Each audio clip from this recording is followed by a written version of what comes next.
Actually, no. Isn't like chicken thigh technically chicken ass?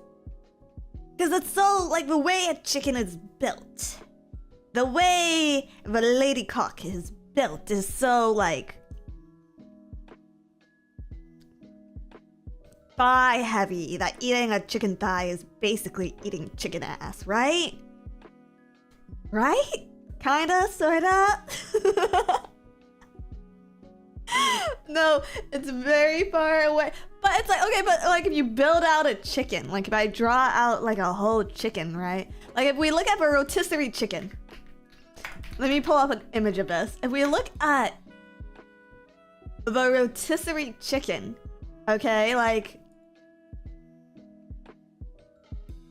look at this thing. Wouldn't you say, okay, so we got the wings, we got the drumsticks, right? And then we have the breast and the thigh.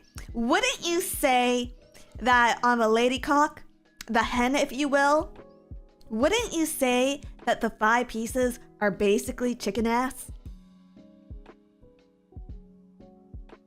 So when I say I eat ass, this is what I mean.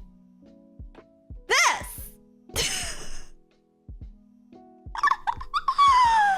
Yeah, see, she's got us there. See,